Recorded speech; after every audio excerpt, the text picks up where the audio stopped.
Monetario y desde el punto de vista legal está generando bastante problema la fibromialgia, de tal manera que es importante tener algunos puntos claros respecto al diagnóstico y al manejo. Yo paso de acá. Vamos a hablar un poquito acerca de qué cosa es la enfermedad, cuáles son las causas, cómo son las manifestaciones clínicas, cómo se hace el diagnóstico y cómo se hace el manejo, que es lo más importante en esta condición. Primero, la fibromialgia es una entidad relativamente benigna desde el punto de vista que no produce destrucción articular, no produce, digamos, muerte muy incrementada. Sin embargo, no es para nada benigna desde el punto de vista que es una enfermedad crónica de muy larga duración, que tiene dolor musculoesquelético generalizado y que causa bastante limitación al paciente, limitaciones, y le ocasiona un sufrimiento crónico que muchas veces es difícil de erradicar. En ese sentido, no es una enfermedad benigna para nada. Es una patología, primero, muy prevalente en la comunidad. Los estudios últimos que se han hecho dan una prevalencia en la comunidad de más o menos 3 a 6%. Sin embargo, los mismos estudios epidemiológicos mencionan de que esta prevalencia no es correcta, de que existe un subdiagnóstico muy frecuente, que está alrededor de 2 o 3 veces el valor que se ha detectado, haciendo por lo tanto que la prevalencia esté entre 10-15% de las personas. Y este subdiagnóstico se debe a dos motivos: un subdiagnóstico hacia abajo y un subdiagnóstico hacia arriba. Un subdiagnóstico hacia abajo, el grupo de médicos que hasta el momento actual aún no cree que exista la fibromialgia, considera que estos son personas que están deprimidas, personas que no quieren trabajar, que son flojos y que simplemente esa es la razón por la cual están dando estas manifestaciones. Entonces, ese es un buen grupo de médicos que todavía tiene ese concepto. Y otro grupo de personas otros médicos que le han puesto un diagnóstico diferente a pesar de que es fibromialgia. Por ejemplo, una mujer joven que viene por dolores, múltiples articulaciones y que no responde a una terapia analgésica, le dan antiinflamatorios, no responde, le dan relajantes musculares, no responde, y por ahí se le pide un factor reumatoideo y le sale positivo. Y consideren que el paciente tiene artritis reumatoidea, ¿no? Eso es relativamente frecuente. ¿Por qué? Porque acuérdense, el factor reumatoideo no es una prueba patognomónica de artritis reumatoidea. Se ve en varios tipos de patologías, inclusive se ve en población sana. Personas sanas de 70 años a más tienen más o menos de 7 a 10%, algunos autores dicen hasta 30% de positividad para factor reumatoideo, y personas jóvenes también pueden tener factor reumatoideo positivo en una frecuencia más o menos importante, que puede llegar al 5 o 6%, de tal manera que si una mujer joven tiene dolores articulares persistentes que no ceden con analgésicos, le hace un factor reumatoideo y tiene la mala suerte de tener el factor reumatoideo positivo, le van a decir que tiene artritis reumatoidea y van a empezar el tratamiento para esto y lógicamente no va a evolucionar bien. ¿Por qué? Porque no tiene artritis reumatoidea, ¿no? Tiene fibromialgia. O el otro diagnóstico bien común es de lupus. Acuérdense que la positividad para anticuerpos antinucleares es relativamente frecuente en la comunidad, en personas sanas, que va entre 2 a 30% de positividad en sujetos sanos, ¿ok? Lo más importante ahí es el título, cuánto de positivo es, ¿no? Pero hay personas que tienen antinuclear positivo sin tener enfermedad, ni sin que vayan a tener la enfermedad, ¿ok? En algún momento. Entonces, viene una mujer joven con dolores articulares que no ceden, le piden un antinuclear, sale antinuclear positivo por mala suerte y lo diagnostican en lupus y empiezan la terapia con lupus como si fuera, cuando en realidad no tiene la patología. Nosotros personalmente hemos visto mucho paciente que viene derivado de diferentes instituciones, tanto en Lima como en diferentes otras ciudades del país, que vienen con diagnóstico de artritis reumatoidea, de mala respuesta al tratamiento, o lupus, de mala respuesta al tratamiento, y en realidad nunca tuvieron ese diagnóstico, solo tuvieron fibromialgia, pero tuvieron análisis laboratorio, digamos, positivos para estas condiciones. De tal manera que eso es lo que se llama el subdiagnóstico para arriba. O sea, pacientes que tienen fibromialgia, pero se los está diagnosticando como otras enfermedades y lógicamente no evolucionan bien. ¿Ok? La otra condición muy importante es pacientes que tienen alguna patología que les causa incomodidad frecuentemente, como artritis reumatoidea, lupus, vasculitis, etcétera, que sobre su enfermedad de fondo primaria se añade la fibromialgia. Y eso les ocasiona dolor persistente y el médico a veces cree que esos dolores son por la enfermedad de fondo y sigue aumentando la dosis de los agentes inmunosupresores, cuando en realidad el paciente lo que tiene es fibromialgia añadida al cuadro inicial de artritis reumatoidea o lupus o vasculitis, lo que sea. Y entonces el paciente no responde porque no se está manejando la fibromialgia, solo se está manejando la enfermedad de fondo. Entonces, bien importante entender todo el ámbito que incluye la fibromialgia.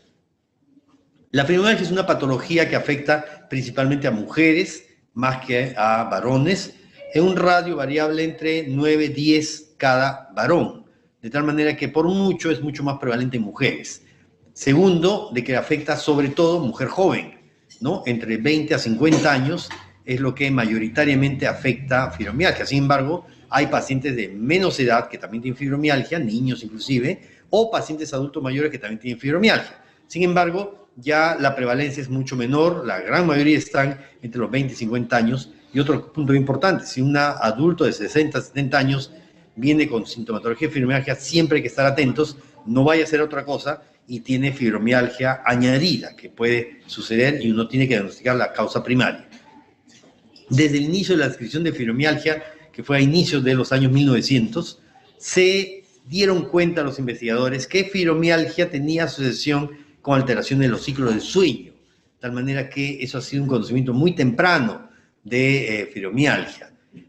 Igualmente, se notó de que la fibromialgia sucedía no en cualquier persona, sino en un tipo de personalidad muy peculiar, ¿no? Que estaba frecuentemente asociado con fibromialgia, de tal manera que hay una personalidad premórbida de todas maneras en los pacientes que desarrollan esta patología. Por otro lado, hay transmisión de la característica de fibromialgia de madres a hijas, ¿no? Principalmente, o sea, de padres a hijos. Sin embargo, no se han encontrado genes asociados con esa transmisión. Entonces, si la transmisión no sigue un patrón transmitido por genes, la información de padres a hijos, entonces eso es lo que se llama la ascendencia familiar, que es un término epidemiológico en el cual hay mayor prevalencia de una patología cuando hay la patología también en los padres, pero no tiene una transmisión de tipo mendeliana, ¿no? Entonces eso se llama ascendencia familiar, y lo que se ha visto es eso. Si la mamá tiene fibromialgia, la hijita tiene 8 veces más de riesgo relativo para desarrollar fibromialgia que si la mamá no tiene fibromialgia, ¿ok? Entonces es una condición bastante transmitida de padres a hijos, básicamente en factores conductuales, ¿no? 8 de riesgo relativo es bien importante, por si acaso. Digamos, la relación entre fumar y cáncer de pulmón, que todo el mundo la tiene bien clara, está entre 3.5 y 4, ¿no? Con un intervalo de confianza estrecho, pero ese es el riesgo relativo de fumar con cáncer de pulmón. De tal manera que 8 de riesgo relativo es bien alto, ¿no? Es un riesgo bien alto. O sea, frecuentemente los hijos copian las actitudes de los padres, directa o indirectamente, pero copian las actitudes de los padres, de tal manera que es mucho riesgo que una hija se forme en una familia que la madre tiene fibromialgia, porque le va a transmitir ese tipo de conducta de comportamiento. Y como había esta transmisión, se estudiaron muchos genes. Esta patología sucede sobre todo en países con más economía, por lo tanto, el estudio genómico se ha ido bastante en profundidad. Sin embargo, no se ha encontrado ningún gen claramente asociado con el desarrollo de fibromialgia. Se ha estudiado los genes COM, los genes que tienen que ver con la sustancia P, no sé si recuerdan, la que tiene que ver con la percepción del olor, genes que tienen que ver con serotonina y con otros neurotransmisores, y se encontraba alguna discrepancia entre población sin fibromialgia y con fibromialgia, pero ninguna tiene la solidez como para decir este gen está relacionado a la enfermedad. De tal manera que eso nos dice, hay transmisión, pero no es genómica, entonces tiene que ser conductual, ¿ok? ¿Cómo es la clínica de fibromialgia? El paciente, usualmente, mujer joven, se va a presentar con dolor musculoesquelético, ¿no? Lo más frecuente es que venga diciendo, doctor, me duele todo, ¿no? Le duele los codos, le duelen los hombros, le duele la espalda, el dolor en la espalda es bien frecuente, le duele la parte anterior del tronco, le duele las caderas, los costados, le duelen las rodillas. Eso es lo que el paciente llama me duele todo, ¿ok? Que es una forma muy frecuente de presentación de fibromialgia, dolor osteomuscular generalizado, ¿ok? Sin embargo, a veces también se presenta con dolores a veces localizados, ¿no? Y eso en ocasiones origina problemas muy serios. Digamos, una mujer que comienza a tener dolor en la región precordial.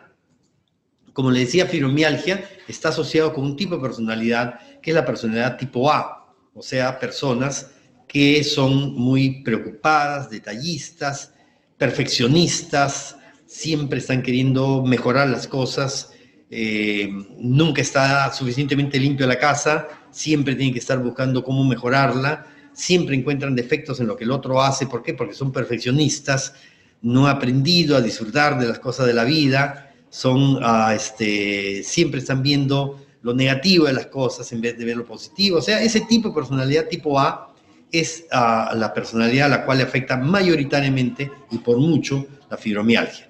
Entonces, una personalidad de ese tipo, imagínense una personalidad de este tipo que viene con dolor precordial. Una personalidad de ese tipo con dolor precordial ya se informó por internet o por cualquier otro medio que puede estar relacionado a infarto miocardio. Y ya se asustó.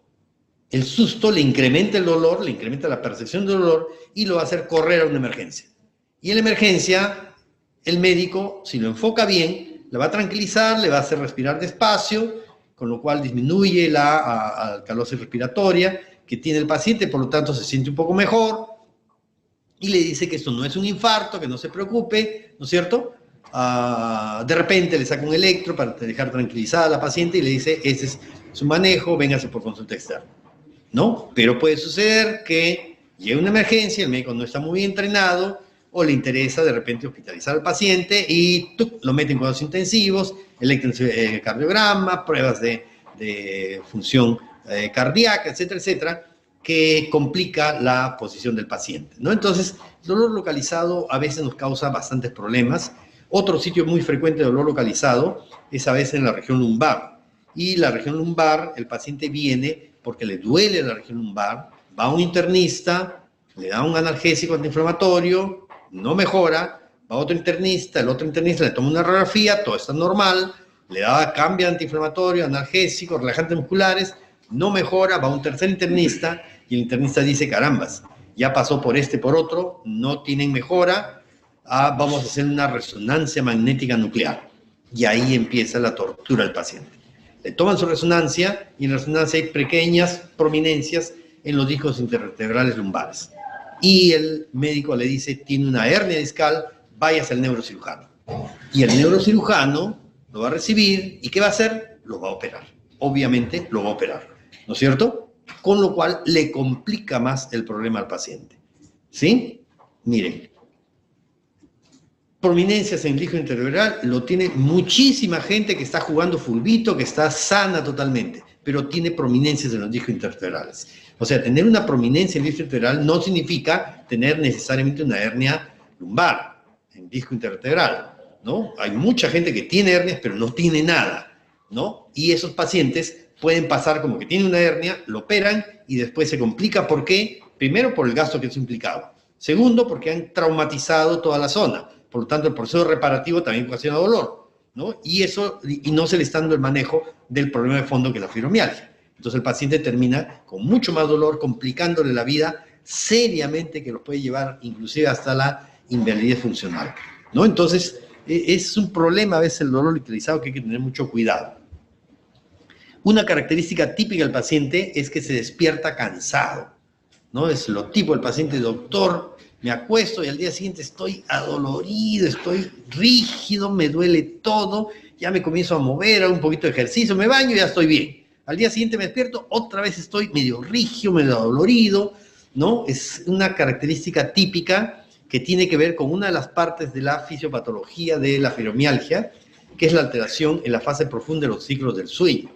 Como les decía, desde el comienzo se notó esta alteración y lo que sucede es que, si se acuerdan, los ciclos del sueño tienen una fase más superficial, que es la fase de no movimientos oculares rápidos, ¿no? La fase no REM, y luego se profundiza hacia la fase REM, de movimientos celulares rápidos, y la fase REM tiene 4 subfases, la 1, la 2, la 3 y la 4. La fase 4 del sueño REM es una fase muy importante en el humano porque es el único momento durante las 24 horas al día que los tendones, músculos y todo el sistema musculoesquelético descansa. Se desconecta del control del cerebro y descansa, ¿no? Si uno está descansando leyendo un libro, tiene que tener la mano en esta posición, o sea, contracturado estos músculos de acá y relajándolo aquí para que pueda sostener el libro. O sea, yo estoy descansando, pero mi sistema musculoesquelético no está descansando. El momento en que empieza, por ejemplo, uno a dormir, se comienza a soltarse, ¿no? Está recién entrando en la fase no REM y luego va a entrar a la fase REM, y en la fase más profunda del sueño REM es cuando se produce esta desconexión del control del sistema nervioso central sobre el sistema musculoesquelético, y el sistema musculoesquelético se descansa. En fibromialgia, ¿qué es lo que pasa? Se mutila la fase 4 del sueño no REM, ¿ok? Y eso ocasiona que el paciente en realidad durmió, pero no tuvo fase de descanso del sistema musculoesquelético. Por eso es que al despertarse está todo adolorido, contracturado por esta condición, ¿ok? Esa es una característica típica, igual que otra característica típica es el estar cansado, rápidamente se cansa. Dice, doctor, yo antes trabajaba hasta las 9, 10 de la noche y estaba perfecto, ahora a las 4 o 5 ya estoy que no doy más, que quiero descansar. Esa es otra característica típica también por todo ese mecanismo que hemos hablado de las fases del sueño y la incapacidad para poder hacer relajación muscular y descansar esos músculos. Otra característica típica bien prominente en fibromialgia son sensaciones anormales. El paciente viene y dice, doctor, cruzo los brazos y ya se me adormece la mano. Cruzo la pierna, se me enfría el pie. Cruzo la otra, se me pone caliente el otro pie. O sea, sensaciones anormales. Siento que me hormiguea la parte interna del muslo, ¿no? O sea, sensaciones anormales que corresponden, en realidad no son parestesias, son percepciones anormales que está teniendo el paciente. Digamos, si yo toco mi dedo, he producido un estímulo en mis receptores que transmiten esa percepción por vía del nervio periférico, y llega hasta la región cortical para yo percibir y a la región troncal para la parte autonómica, ¿no es cierto? Sin embargo, la señal que yo hago aquí en mi dedo, ¿será la que yo percibo en la región cortical? No, no es la misma señal. Esto ha pasado por el nervio periférico y en el asta posterior de la médula espinal, ¿se acuerdan? Hay un enlace entre la primera y segunda neurona, ¿ok? La primera que sale de la región cortical o troncal, que pasa por medio espinal y hace conexión con la segunda neurona que va hacia el tejido. Entonces, ¿qué es lo normal? Si yo hago presión, por ejemplo, de esta zona de mi mano, yo suelto, me voy a dar cuenta que está pálida, ¿sí? Y no siento ninguna incomodidad. Yo estoy apoyado, por ejemplo, así, estoy cómodo, pero estoy produciendo compresión del tejido, ¿no es cierto? Pero si yo me quedo una hora presionando de esta manera, mis células de esa zona ya comienzan a sentir el impacto, corren el riesgo de necrosarse, y en ese momento yo siento incomodidad. Entonces yo estoy apoyado así, pero varios minutos después siento incomodidad y me muevo. ¿Por qué? Inicialmente el tejido estaba sufriendo, pero no tanto como para necrosarse. Por lo tanto, la señal que venía acá, autonómica sobre todo, pasa en médula espinal, y en médula espinal, en la asta posterior, se bloquea, no pasa hacia la región central. ¿Ok? Ese es lo normal. Si la señal que estoy produciendo acá es de riesgo para mi tejido, eso sí pasa automáticamente. O sea, hay un mecanismo de control, de modulación en el asta posterior. ¿Qué pasa en fibromialgia? Se perdió esa condición. Todas las señales pasan hacia la región cortical y troncal. Y por lo tanto, el paciente con fibromialgia está sintiendo mucho más todo lo que está sucediendo en su cuerpo que una persona que no tiene fibromialgia. Ese es el punto. ¿Ok? Entonces, este paciente comienza a sentir las cosas que normalmente nosotros las tenemos, pero no las sentimos.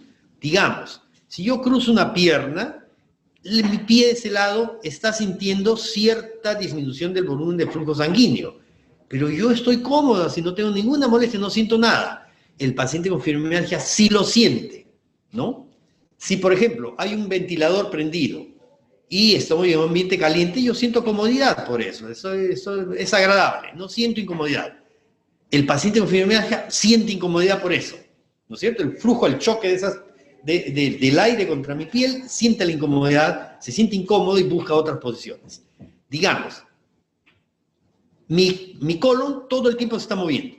también una serie de movimientos, contracciones, dilataciones, flujos de agua, flujos de electrolitos que están pasando y viniendo en el colon todo el tiempo y nadie siente nada. El paciente con fibromialgia sí lo siente y comienza a sentir incomodidad en el abdomen, ¿no? Y a veces eso ocasiona también respuestas autonómicas que alteran los cambios de flujo de iones de agua y el paciente ¿qué tiene? Colon irritable, ¿no es cierto? Entonces, bien frecuente, colon irritable en fibromialgia. ¿Por qué? Porque está teniendo esa condición el paciente. Digamos, todas las mujeres cada 28 días, ¿no? Durante su etapa fértil, tienen contracción del útero. ¿Por qué? Porque no ha habido embarazo y ese endometrio que se formó tiene que eliminarse. Entonces produce la secreción de prostaglandinas que produce la contracción. F2 alfa, ustedes saben, contrae el músculo uterino y se pierde ese contenido que no era necesario. Eso es normal, todas las mujeres lo tienen, ¿ok? Y tienen alguna molestia, pero ninguna que sea limitante. Pero la mujer con fibromialgia sí percibe esa contracción y lo siente como un dolor intenso que le invalida, le hace tener molestias. ¿Y cómo se llama eso? Dismenorrea, ¿sí? Nuestra vejiga está todo el tiempo funcionando, contracción, relajación, flujo de iones, etc. Y nadie siente nada con eso. El paciente con fibromialgia sí lo siente. ¿Cómo se llama? Vejiga irritable. Nuestro cerebro todo el tiempo está viendo contracción de los vasos sanguíneos, relajaciones, y nadie siente nada especial. El paciente como sí siente esa contracción, ¿cómo se le llama? ¿Cómo se llama? Cefalea tensional. Claro, cefalea tensional o migraña, ¿no es cierto? Entonces el paciente con fibromialgia frecuentemente tiene migraña porque está percibiendo esas señales. Lo que se dice es que el paciente con fibromialgia percibe cualquier estímulo del sistema nervioso central, lo percibe 100 veces más intensamente que lo percibiría una persona normal y por eso se establecen los puntos de fibromialgia. Una persona normal que no tiene fibromialgia, ¿no? Se le presiona el punto de fibromialgia y dice, sí, doctora, si usted presiona mucho me duele, pero no es una gran cosa. Persona con fibromialgia le presiona, ahí salta dolor. Aquí, ahí salta dolor. Es la típica respuesta del paciente, uno le va presionando los puntos en gatillo y comienza a saltar del dolor, ¿no es cierto? Son que está percibiendo más. Su esposo la agarra para hacerle una caricia, ahí no me agarras que me duele, ¿no? Lo cual va causando incomodidades, ¿no? Entonces esas sensaciones anormales se deben a esta falla del funcionamiento de la transmisión de señal que se le conoce como el síndrome de hiperreactividad del sistema central, que no es exclusivo de fibromialgia, pero que se ve muy intensamente en fibromialgia, ¿no? Entonces esas son las sensaciones anormales que empieza a sentir el paciente y siente cosas que el médico los escucha, pero dice esto no cuadra dentro de un cuadro neurológico, o sea, se le adormece la parte interna del brazo. Y usted sabe que no hay dermatoma solo para esa zona, ¿no? Puede ser más grande, pero no tiene una distribución exacta, ¿no? De la característica de un cuadro neurológico orgánico, ¿no? Entonces, esas sensaciones son cosas que le molestan mucho al paciente y que lo trae también frecuentemente a la consulta. Al examen físico, ustedes saben que uno mirando al paciente puede hacer diagnóstico. En esta patología, mirando al paciente se hace el diagnóstico.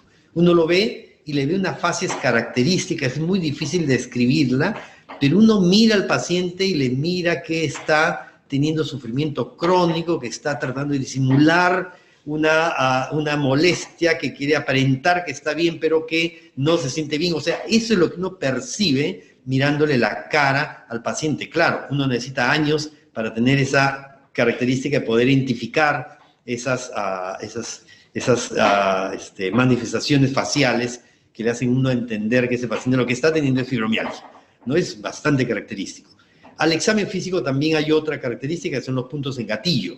El paciente, como les digo, tiene percepción anormal de los estímulos y uno hace presión en una medida determinada en 18 puntos que se han establecido, pero no son 18, son mucho más, pero se han establecido, se han mapeado 18 puntos que uno característicamente presiona. El paciente típicamente tiene un dolor intenso a una presión de más o menos unos 4 kilogramos de fuerza, ¿no? Y que en otro punto, que no es el punto de gatillo, no causaría molestia, pero en este punto sí causa molestia, ¿no? Esos son los puntos en gatillo que vamos a hacer un esquema en un momento. Otra característica es que típicamente el paciente no tiene sinovitis, no tiene inflamación dentro de la articulación, ¿sí? Ahí hay un problema, que cuando hay sinovitis temprana, a veces no se lo puede identificar fácilmente. Una ecografía nos ayudaría bastante en eso, para identificar una sinovitis temprana. Pero también un paciente puede no tener sinovitis y un médico que no tiene mucho entrenamiento en examinar articulaciones podría creer que sí tiene sinovitis. Igual, una ecografía de parte blanda podría ayudarnos ahí a establecer si hay o no inflamación de la sinovia articular. Pero en todo caso, el paciente con fibromialgia no tiene inflamación articular y uno podría examinarlo y determinar si tiene o no inflamación articular o ayudarse con la ecografía de partes blandas, ¿ok? Que nos puede ayudar en ese punto. Salvo que el paciente tenga una fibromialgia secundaria en la cual hay otra condición primaria que puede afectar articulaciones, por ejemplo, arteriomatoidea, y puede tener una fibromialgia secundaria arteriomatoidea. En ese caso sí va a tener sinovitis, pero no por la fibromialgia, sino por la arteriomatoidea. En los exámenes auxiliares, para pena del paciente, para molestia del paciente, para intranquilidad del paciente, todo le resulta negativo o todo le resulta normal, por lo menos en la fibromialgia primaria, ¿no? Y en la fibromialgia secundaria va a ser los hallazgos al laboratorio de la alteración primaria, ¿ok? Entonces, la semiología va a ser así, ¿no? Sensibilización central, como le digo, es una característica muy importante que ocasiona bastante problema. Por lo tanto, esta patología se asoció frecuentemente a otras condiciones, depresión frecuentemente. Hay profesionales que piensan que la fibromialgia es una forma de depresión, sin embargo, tiene bastantes diferencias, no es, pero se asocia frecuentemente. Un 30-50% de pacientes con fibromialgia tienen una depresión también, a veces larvada, a veces no es muy perceptible, pero si uno interroga al paciente, encuentra la depresión. Y eso es bien importante. A nosotros los médicos no nos han enseñado muy bien a indagar en la forma de conversar con el paciente para obtener información que es relativamente íntima, ¿no? Y la depresión frecuentemente tiene que ver con estas intimidades. Entonces, no estamos entrenados a buscar esa información y a veces se nos pasa y por lo tanto se pasa el cuadro de depresión, que es importante revelarlo en el paciente, muy importante. La fibromialgia durante el tiempo ha recibido varios nombres. Un nombre que recibió hace algún tiempo fue de la enfermedad del amor, ¿no? Y esto se originó en los Estados Unidos cuando se hace un correlato entre fibromialgia y los eventos del momento, en ese tiempo, las guerras mundiales.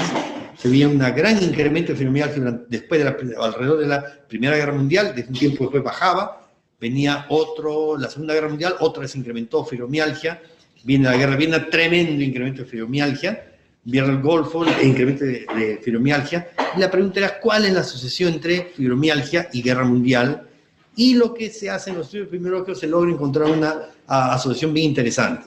Cuando viene la guerra mundiales, los varones, esto fue en los Estados Unidos, se iban a la guerra. Muchos de ellos morían en la guerra, otros se quedaban al otro lado, ¿no? Sobre todo en Vietnam, se quedaron muchos al otro lado, otros quedaban invalidados, y en los Estados Unidos quedaban las mujeres sin pareja. Y había dos posibilidades, o la mujer conseguía otra pareja de reemplazo, o se quedaba para vestir santos. Y todas las que se quedaban a vestir santos desarrollaban fibromialgia. Por eso incrementaba la fibromialgia durante guerras mundiales, ¿no? Entonces, esto hizo que se le llame la enfermedad del amor. Y definitivamente, fibromialgia tiene mucha relación con problemas en la relación de pareja, ¿ok? No digo con el esposo, porque no necesariamente el esposo es la pareja, hay muchos tipos de pareja. Entonces, la relación con la pareja, insatisfacciones, conflictos, ¿no? Y fallas en la relación de pareja, que ahora es tan frecuente en el mundo actual, ocasiona frecuentemente el desarrollo de esta inestabilidad emocional que lleva al desarrollo de fibromialgia. Y eso está asociado frecuentemente con depresión. Por lo tanto, importante revelar este punto. Colon irritable, migraña, síndrome de fatiga crónica, alteraciones del sueño, dismenorrea, vejiga irritable, todos ellos asociados con fibromialgia, ¿no? Unas fases características, ceño fruncido, la surco nasogeniano bien pronunciado, la boquita triste, típica de fibromialgia. El diagnóstico es básicamente clínico, se tiene que descartar otras patologías, ¿sí? Sobre todo pensando que fibromialgia puede ser secundaria. Y la secundaria puede ser secundaria a alguna otra enfermedad difusa del tejido conectivo, algunas infecciones crónicas o cáncer, sobre todo cuando hablamos de adultos mayores, porque los adultos mayores no hacen la misma respuesta inmune que el adulto joven, por lo tanto, cambia la presentación clínica de la infección, por ejemplo, del cáncer, y puede hacer pensar que el paciente tiene fibromialgia, en realidad tiene otra condición que le está llevando a esto secundariamente.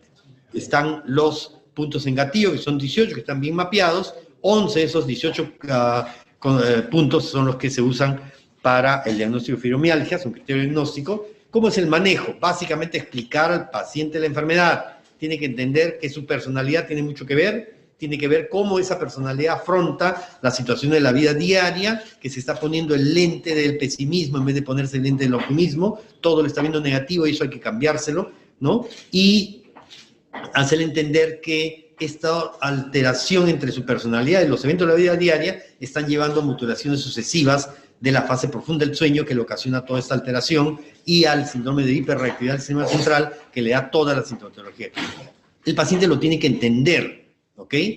Y luego de entenderlo tiene que tomar acciones al respecto. Si es muy perfeccionista, tiene que dejar de serlo, dejar que las personas vivan su vida, él vivir la vida tranquilo, encontrar lo bueno dentro de lo que cree que es malo, que siempre hay, ¿no? Por eso es que varias terapias complementarias ayudan mucho al manejo de fibromialgia.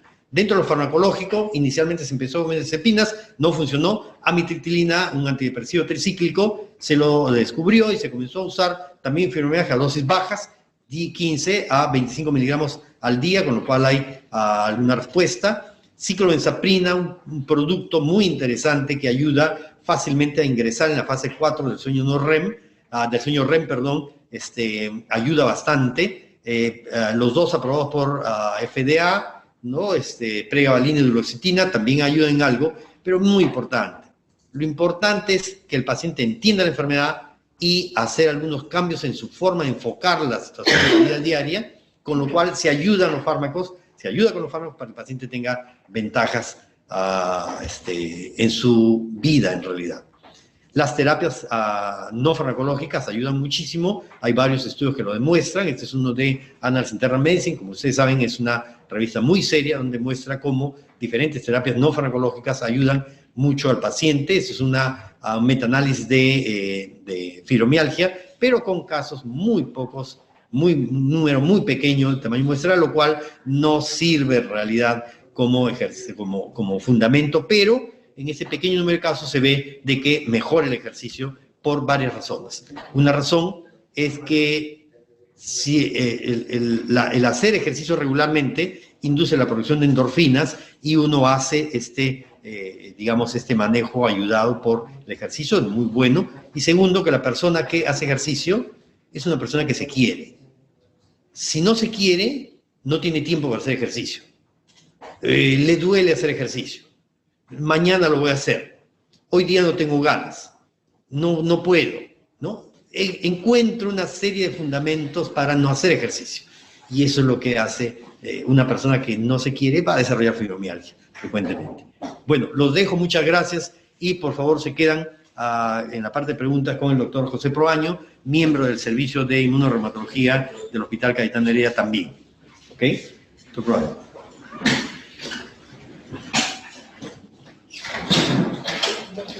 Hola, muy buenas tardes. Si tienen alguna pregunta, gustoso de poderla ver. Si no, de repente aclarar algunos puntos que podamos ampliar en cuanto a la enfermedad.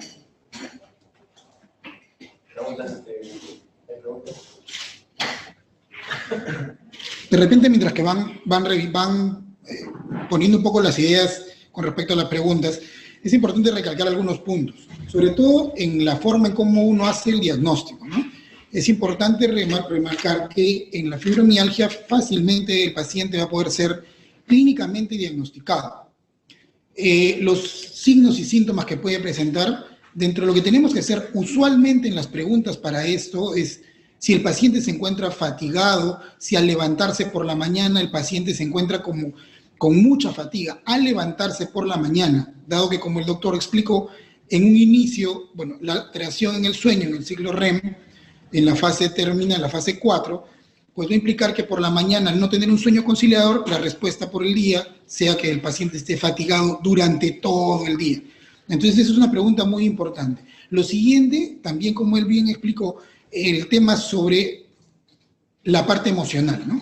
hay pacientes que dicen, bueno, la pregunta fundamental es, ¿el paciente tiene, hay la labilidad emocional más frecuente que en otras oportunidades? Eso es importante. La labilidad emocional es, doctor, es que ahora no sé por qué estoy llorando. La gran mayoría de mujeres relaciona esto al tema de los estrógenos, al tema del cambio hormonal. En realidad tiene mucho que ver, dada el impacto en la mujer joven, ¿no? Entre 20 y 49 años aproximadamente, la mayor presentación de estas, que puede verse también en relación con la parte hormonal, pero no es esta el caso, en el caso de fibromialgia, y el dolor corporal generalizado, que sí es un caso típico. Importante definir si esto es articular o es extraarticular. Si es articular, lo voy a evidenciar con la palpación en las articulaciones medianas y pequeñas, sobre todo en manos, codos, hombros, rodillas. Si es que es articular, definimos que es otra patología, puede ser artritis reumatoide, puede ser lupus con presencia de artritis, y si es extraarticular, un reumatismo extraarticular, puede ser fibromialgia dentro de los diagnósticos diferenciales, ¿no? La palpación de los 18 puntos gatillo es fundamental. Eso es, como ya bien lo mostró en la diapositiva, esa diapositiva es importante porque la forma de cómo palparla también es importante. Él recalcó de que la forma de palparlo son aproximadamente 4 kilos o uña blanca, es lo que refiere a la literatura, ¿no? Doctor, hay una pregunta. ¿Cuál debe ser el marco en el manejo de la fibromialgia en el primer nivel de atención? Lo primero y fundamental es tener claro cuáles son los síntomas. Nosotros le llamamos estigmas para esto.